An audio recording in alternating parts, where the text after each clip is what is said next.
Hey guys, it's Mitchell here. Today I'm going to be doing a wrap-up of everything that I read in 2020, and I'm going to be giving a bit of a rating system to each one depending on how much I liked it. And the first rating is going to be books that I think you should read right now. These are the ones that I absolutely loved, I adored, I couldn't put down, and that I really think you should read now. The next category is going to be books that I think you should add to your TBR or your to-be-read list. These are books that are for a more specific audience, or if I didn't love it as much, I'll put it right here, but it was still a quality book. The next category are books that, I kind of liked, and they're pretty good, but they have some downsides. Either they could have been really a bit slow sometimes, or I was just a bit bored with them at times, but still overall positive. The next category would be books that I just didn't like. These are just bad books. I really didn't like them. And then the last category are books that you shouldn't touch at all. I don't think there were any books in here for this year. I like to pick up things that I think would interest me, and I think I do a pretty good job of that. And so thankfully I haven't read anything that absolutely disgusted me this year. So the first book is going to be 1984 by George Orwell. This is a book that I read for a book club of mine, and it was really interesting. I really enjoyed the story, and I really enjoyed the concepts that it brought us to thinking about. I think it spoke a lot to society today. It's a book that you can really have a great conversation with your friends, and I remember during my book club meeting we talked about this book for about an hour and a half or something. It was just a really great read, but I think it can be a little bit slow at times. It's a little hard to get through at some points in the book. It is kind of short, but it can be a little slow. And I think that's just because of the age of the book, how long ago it was written. But if you can get past that, this is a great book, and I think you should definitely add it to your TBR. The next thing that I read was the Game of Thrones series. And these are 5 books, but I'm just going to put them all into one, because if I talk about each book individually, I'll be here all day long, and I don't want this to be a half-hour, 1 hour long video. But I started reading these books because I fell in love with the TV show, and I really wanted to see what the author could bring to the story, what he brought initially to the story that might have been cut out or played down upon in the show. And I gotta say, I love this series. It's so amazing. The characters are so well developed. There's so many different arcs, so many different things happening. All the character views interconnect and interweave, and I just love the entire premise of the story, and George R.R. Martin does a great job with his world and with all the characters and all the landscapes, and he describes everything to the T. His wording can be a little bit simple, but I find that I like that a little bit more, because I don't enjoy when wording gets too flowery. Overall, I really enjoyed this series, and I'm a sucker for characters, and he has some of the best characters that I've ever read. And so, as you can guess probably from my raving about it right now, I would definitely say you have to read this right now. This is an amazing series. Please give it a try. The next book that I read, actually this isn't in any particular order, but the next book I'll talk about was Beloved, and this story floored me. This was just an amazing story. I read this along with my girlfriend. We read it over the span of a week. We did it as a little challenge, and I was floored. We talked about this so much afterwards. And this was a book that I had read during my freshman year of high school, during my freshman fall, so very beginning of, not high school, college. And I kind of skimmed it back then, and I didn't really take my time with it. And I guess this time around I was only focusing on that book while I was reading it, and it was so amazing, and the conversations you can have from it are just spectacular. I feel like the wording is a bit flowery sometimes. It's a little hard to get through because she is such a great author, but sometimes you have to really be focused and find the meaning of things, which is great, and it really adds a lot to the book, but sometimes I didn't enjoy it. And I'm just not a huge fan of when the wording gets too complicated, and I'm just not a huge fan of that kind of writing style sometimes, so it was a little bit harder for me to get through, but just absolutely love the story, and I definitely say add it to your TBR if you haven't read it yet. Next, I read Carrie by Stephen King, and you guys are gonna see throughout this video that I'm a huge fan of Stephen King, and this is probably the latest book that I've read. Currently I'm reading 11/22/63, but Carrie was the Stephen King book that I read right before that. and I'm pretty sure this was his first published novel. I really enjoyed the story. It was a little simple. It was pretty short compared to his bricks that he releases often, but it was a really great story. The character work, as always with Stephen King, was just remarkable. But the story was a little simple, it was a little short, and so while I definitely really enjoyed it, I don't think I can rank it up with some of these books that I read this year that I absolutely fell in love with and couldn't put down. But nonetheless, this was a really good read. So I'd say definitely read this if you like, but I'm not going to push this on anybody. There are a lot more better Stephen King novels that I could definitely recommend. The next book is actually another Stephen King piece, and this is actually a collection of 4 novellas called Different Seasons. I really enjoyed each of the 4 novellas. There were some stronger ones, of course, and some weaker ones. In particular, one of them I didn't really mesh well with, but the other 3 really held up their own. The Body was my absolute favorite in that collection, and I definitely recommend to read it, if not just for that one. But I realized that the other 3 aren't as good as that one, so sometimes it was a little bit harder to get through, it was a little bit slow, and so for that reason I'd say if you're a big Stephen King fan, definitely give this a try. If you're a fan of Stand By Me, which is based on The Body from this work, and if you're a fan of Shawshank Redemption, definitely pick these up because those are 2 novellas in here and one of the reasons that I read it. Next, I read Good Omens by Neil Gaiman and Terry Pratchett. Sadly, I really didn't mesh well with the story. I found the story itself very interesting and very intriguing, and when I was going into it, I was really excited. But for some reason, the writing style just isn't for me. The book is more of a comedy, and I'm just not a huge fan of when books really try to be funny like that. I think humor is very difficult to get across in writing, and while I'm sure this I can tell why people love this book, but just personally it wasn't for me. I didn't really like it that much. It took me a while to get through, so for that reason I'm gonna put it in the dislike. The next book that I read was I'm Thinking of Ending Things by Ian Reid, and this was pretty good. I read this because of the movie that came out on Netflix that everyone was talking about, and they got really popular, and so I wanted to pick up the book first, and it was a pretty short read. I think it's around 300 pages, maybe even a little bit less. I read it very quickly, but I think the writing was kind of slow sometimes. I think the book tried to be a little too smart for its own good. It gripped me in the beginning, but I think the paths that the book took at some points wasn't really for me.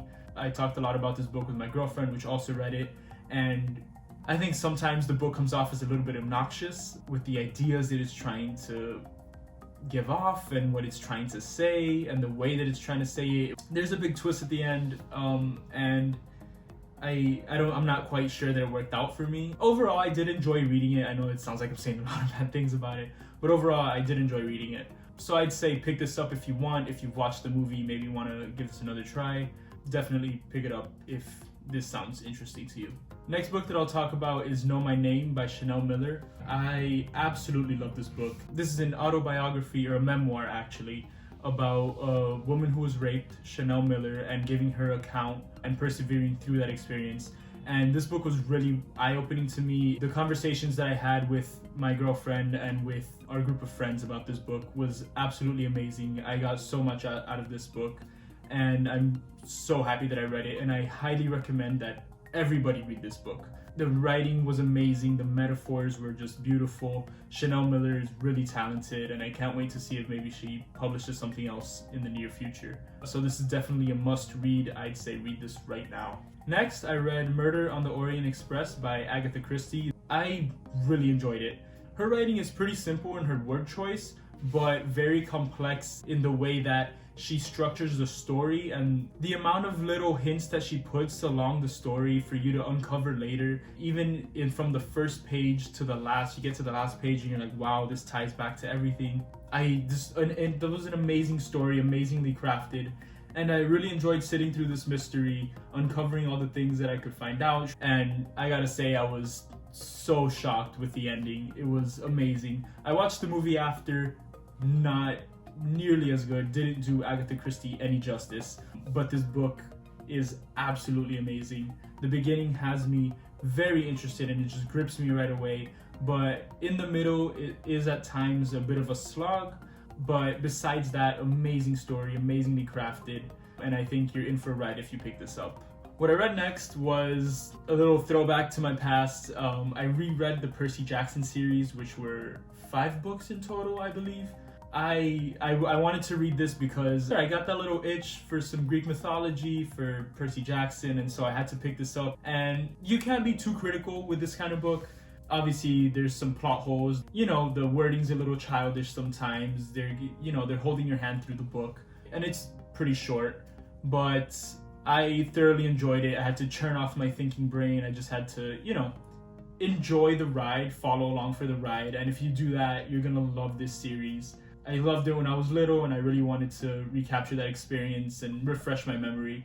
But because it is for a bit of a younger audience, and it's not so complicated, not so complex as some people may like, really pick this up. If you want, if you've read it before, I'd say pick it up again. If you're looking just for something fun and to get your mind off things, definitely pick this up. But I think it really depends on what you're looking for.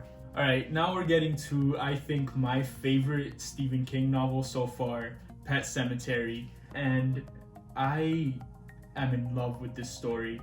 This story has so much to say about death, about coping with death, about having children and teaching them about death and all those struggles. Really, it explored these things in a way that was so thought-provoking and so interesting that you really, Stephen King has a way that he writes his characters where you really feel like you're in their shoes. You know exactly what they're thinking, you know exactly what they're gonna do next, and he still finds a way to surprise you.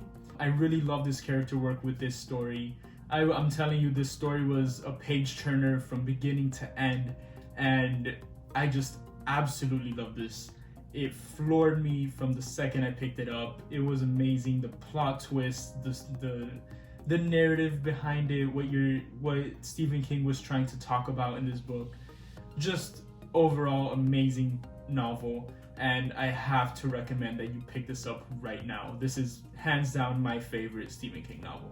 Red at the Bone is a little bit of a different kind of novel. We're just following the life of this family in which the woman got pregnant when she was really young, and it's just following her and her husband and her parents and the child, of course, throughout the years, and just talking about what that experience is like, the struggles that the family goes through. And it's a really simple novel. It's very simply done. It's really short. I think it's might even be 200 to 250 pages. You can get through it like that, but I think what it talks about is very, very interesting. I love Jacqueline Woodson's writing in this book, and I was intrigued from start to finish. It was an amazing story. I think at times I wasn't as interested for maybe a chapter or two along the way, but overall very interesting, very captivating. This is a book where not a lot happens. This is more of just following this family and everybody's mindsets and going through their different perspectives and learning what they're all about. This is a very character-driven story, and I really love the insights that Jacqueline Woodson gave into each one of the characters. I would definitely recommend to read this. Please add it to your TBR. Really great story. Alright, this next book is a little bit different from the rest. It's a non-fiction. It's called The Brain That Changed Itself, and I want to study psychology. I'm currently studying psychology as my minor. This is basically about how your brain is malleable and how it is really subject to change even when it seems that it's so rigid. And I really love this book for the way that it shows you the ability that you have to change your brain, and sometimes even giving tips on how to go about these things. And it was just a really great insight into the human brain and how it works and how it really is different than what most people think and have thought for centuries now. Although this is a psychology book, this is a non-fiction, I understand this isn't for everybody. If you're in the psychology field, if you enjoy reading about these non-fiction things, I would say pick this up 100%. Definitely worth the read. The Invisible Life of Addie LaRue is a story about a woman who is cursed to be forgotten by everybody that she meets. And so for that reason, nobody can form any memories of her, and she's just a blip on this planet that everybody just forgets about. Amazing, amazing story. Her writing is just beautiful.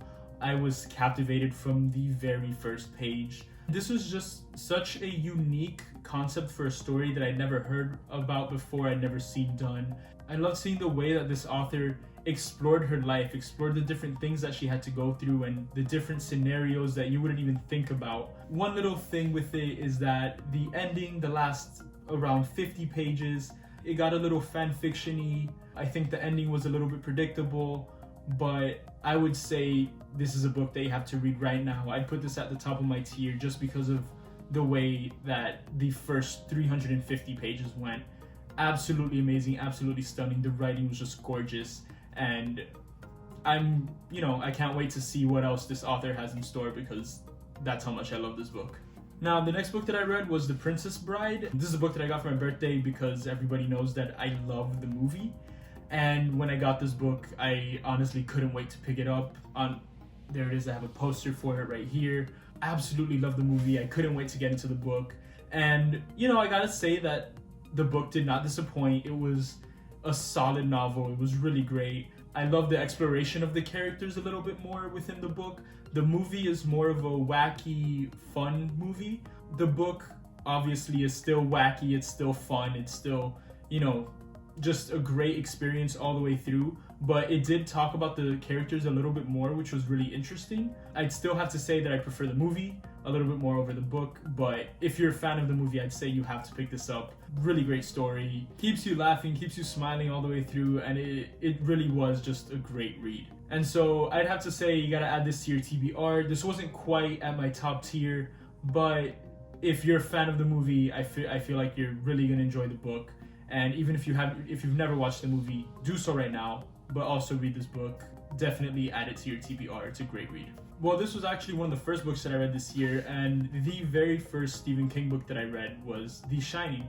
And I fell in love with Stephen King from the moment I picked up this book. The character work that he does in this is just phenomenal. I'm telling you, I watched the movie after, and I understand why all you horror fans love this movie so much, but I personally didn't, just because it stripped away so much of the character that Stephen King had built, and I was so impressed with just the depth and the complexities of this book, and the way it just had chills running down my spine at certain points. Absolutely amazing. Stephen King, great job. The writing was just impeccable, and I'd say you have to read this right now.